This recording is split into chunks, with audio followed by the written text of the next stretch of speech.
The Occupy protest wave has officially swept into Charlottesville. Participants are pitching tents and camping out in Lee Park to show their support for the national movement. Shauna Murphy is a Charlottesville citizen and occupier, reaching out to those who drive by on East Market Street. I'm waving to people with as much love in my heart as I can to remind them what it feels like to be loved, because I think this country has a serious self-worth issue. Occupy Charlottesville members like Andrew Evans have been camped out in the park for almost 2 weeks now. Everyone seemed to have a different agenda, but were strung together by a thread of frustration towards the national government and economy. 99% of pretty much the nation is middle class and lower middle class, and we pay higher taxes than the upper middle class and the rich.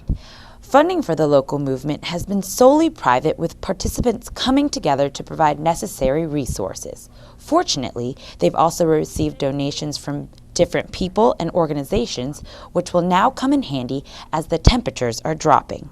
I think that the weather's going to have an impact. I think that the national movement will probably have an impact, and I think that they have to have this discussion there about, how effective it is to stay longer, and that's really something that I'm sure will happen. Temperatures in Charlottesville have dropped into the low 40s, with even snow in the forecast. This leaves the question of exactly how long Occupy participants will last in these chilly conditions. They're going to wait for winter to push us out. The tricky part is going to be when winter doesn't push us out.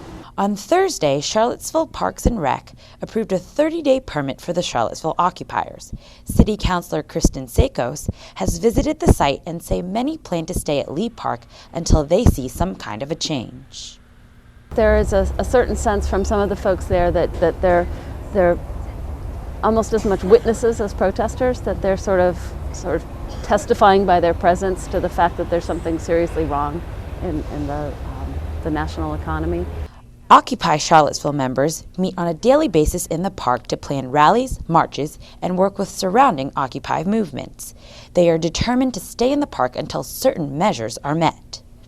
Until we see a change in the establishment, until they pass some bills through Congress to really help this situation, we're going to occupy. These campout type protests emphasize a different method in which Americans are expressing their First Amendment rights. But how far do they really plan to go? Free speech doesn't have a time limit, so I'm not looking to say, well, you can only speak for a certain amount of time. Though Occupy movements all around the country don't seem to be abiding by a specific timeline, Shauna hopes that concrete changes happen as soon as possible. Our democracy is being usurped, and more than that, our country is going to be in shambles if we don't do something now for the next generation. In Charlottesville, this is Amy Vu reporting.